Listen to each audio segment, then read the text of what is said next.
رفت کے فیشن اور اس کی خواہشات میں بھی اضافہ ہوتا گیا۔ کسی کو کانوں کان خبر نہ تھی کہ کیا چل رہا ہے۔ ایک دن دو بدماشوں نے رفت کو کمال کی دکان پر دیکھ لیا اور بولے، اتنی دور آنے کی کیا ضرورت ہے؟ تمہاری جو ضروریات ہیں ہم پوری کر دیا کریں گے۔ اگلے دن یہ دونوں بدماش رفت کے دروازے پر پہنچ گئے اور بے دھڑک اندر گھس آئے۔ جھجک کا پہلا قدم ٹوٹ گیا۔ اس کے بعد دونوں رفت کے گھر آنے جانے لگے۔ معلوم تھا کہ ایسے لوگ بلیک میلنگ کا دھندا کرتے ہیں، کمزوریوں سے فائدہ اٹھاتے ہیں۔ رفت پھر عورت تھی۔ انہوں نے اپنے اس مارکے کا تذکرہ ایک نوجوان دوست سے کیا جس کا نام جان عالم تھا۔ یہ بھی کچھ کم بدماش نیت نہ تھا، لیکن چودھری صاحب کا بیٹا تھا، لہٰذا باپ کی طرف سے کچھ عزت ملی ہوئی تھی۔ چچا جب گھر میں نہ ہوتے چودھری کا بیٹا بھی آ جاتا۔ یہ تو یکنا شد تین شد ہو گئے۔ رفت گھبرائی۔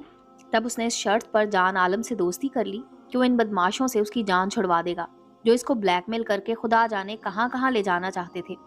جان عالم بااثر تھا۔ اس نے ان بدماشوں کو روک دیا اس کے گھر نہ آیا کریں۔ یوں چودھری کے بیٹے عالم کی رفت سے گہری دوستی ہو گئی۔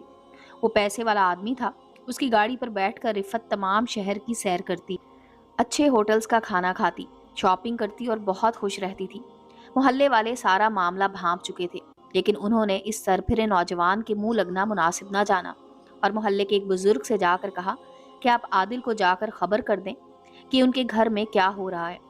اس بزرگ نے چچا سے کہا، بیٹا گھر کی حفاظت کیا کرو، روزگار میں اس قدر بھی مگن نہ رہو کہ گھر والے آزاد ہو جائیں۔ بزرگ کی بات چچا کی سمجھ میں آ گئی، پھر بھی پوچھ ہی لیا، بزرگوار آپ کیا چاہتے ہیں؟ یہ کہ کبھی کبھی اپنے سیٹ سے چھٹی لے کر دوپہر کو گھر کا چکر لگا لیا کرو۔ ٹھیک ہے بابا جی، میں آ جاؤں گا۔ ایک روز اچانک دوپہر کو عادل چچا گھر آ گئے۔ دیکھا کہ چودھری کا لڑکا ان کے گھر کا دروازہ کھول کر اندر جا رہا ہے۔ ان کی تو سٹی گم ہو گئی، کیونکہ جان عالم نے ان کے گھر میں داخل ہوتے ہی اندر سے دروازہ لاک کر دیا تھا اور چچا باہر کھڑے رہ گئے تھے۔ اب وہ اندر کیسے جاتے؟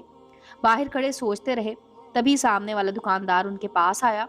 یہ دبے قدموں چلتے مکان کی پچھلی جانب گئے اور اس دکاندار سے سیڑھی مانگ کر عقبی دیوار پر چڑھ گئے۔ پھر کسی طرح چھت پر پہنچے۔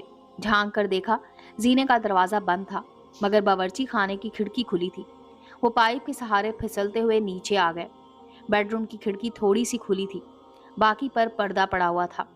ایک جھری سے جھانکا، بیوی اور چودھری کا سپوت دونوں کمرے میں تھے۔ کھڑکا محسوس کر کے ان کی بیوی باہر آ گئی۔ یہ فوراً کھڑکی کی اوٹ میں ہو گئے۔ بیوی باورچی خانے میں گئی اور وہاں سے صحن سے ہوتی ہوئی بیرونی دروازہ دیکھنے چلی گئی، جو اندر سے بدستور بند ملا۔ دروازے کو بند پا کر اس نے اطمینان کا سانس لیا۔ اس اثنا میں چچا کھڑکی کے راستے باورچی خانے کے اندر پہنچ گئے، وہاں سے برآمدے میں آ گئے اور پھر اس رستے سے سامنے والے کمرے میں چلے گئے، جبکہ جان عالم دوسرے کمرے میں لیٹا ہوا تھا۔ جس کمرے میں چچا تھے وہاں سردائی گھوٹنے والا ڈنڈا پڑا ہوا تھا۔ انہوں نے وہی اٹھا لیا اور بیوی کے لوٹ آنے کے انتظار میں چپ سادھ کر بیٹھ گئے۔ بیوی صحن سے گزرتی برآمدے کی طرف آنے کی بجائے باورچی خانے چلی گئی۔ کچن بند کر کے وہ اس کمرے کی طرف گئی جہاں جان عالم اس کا منتظر تھا۔ پاؤں کی چاپ سن کر وہ آ گئی ہو میری جان، کدھر چلی گئی تھی؟ یہ سن کر عادل چچا کے تن بدن میں آگ لگ گئی۔ وہ دروازے کے پیچھے کھڑے تھے، ان کی بیوی کمرے کے اندر جا چکی تھی۔ جان عالم اوندھے منہ بستر پر لیٹا ہوا تھا۔ چچا اب اور زیادہ برداشت نہ کر سکتے تھے۔ برابر والے کمرے کے دروازے کے پیچھے سے نکل کر وہ بھی ان کے سروں پر پہنچ گئے اور دیوانہ وار ڈنڈے کو ان پر برسانے لگے۔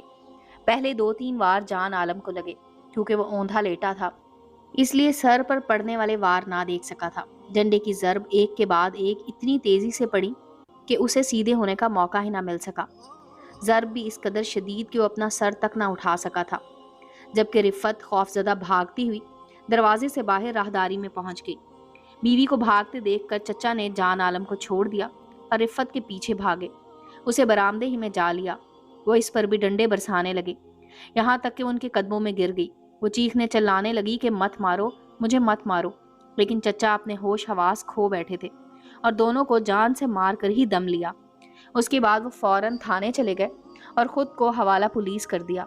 پولیس نے لاشوں کو قبضے میں لے لیا، ان کا پوسٹ مارٹم ہوا اور جو قانونی کارروائی ہونا تھی ہوئی۔ کیس چلا، چچا کو 3 سال قید ہوئی۔ 3 سال بعد وہ رہا ہو گئے۔ اس کے بعد وہ پھر سے اپنے برباد گھر میں اکیلے ہی رہنے لگے۔ ان کو دوبارہ سے آباد کرنے کا سوچا بھی نہیں، کیونکہ سوچتے جب وہ عورت ذات ہی سے نفرت کرنے لگے تھے۔ بعد میں بھی باوجود قاتل کہلانے کے انہوں نے کبھی کسی کو نقصان نہ پہنچایا۔ تبھی محلے کے بچے، بوڑھے اور جوان سبھی اب بھی ان کے ساتھ عزت سے پیش آتے تھے اور کوئی ان سے خوف نہیں کھاتا تھا۔ ہم اکثر سوچتے کہ چچا تو اچھے آدمی تھے، نہ جانے پھر کیوں ان کو یہ سزا ملی کہ قاتل کہلائے، اور قتل جیسا گناہ کبیرہ ان سے سرزد ہو گیا۔ اس میں ان کی بھی غلطی ہوگی، لیکن رفت جیسی بیویوں کا بھی دوش ہوتا ہے کہ جو اپنی خواہشات کے پیچھے عزت گنوانے کو بھی برا نہیں سمجھتی۔ ہر عورت کو سوچ سمجھ کر سہیلی بنانا چاہیے، کیونکہ ہر راہ چلتی عورت دوست نہیں ہوتی۔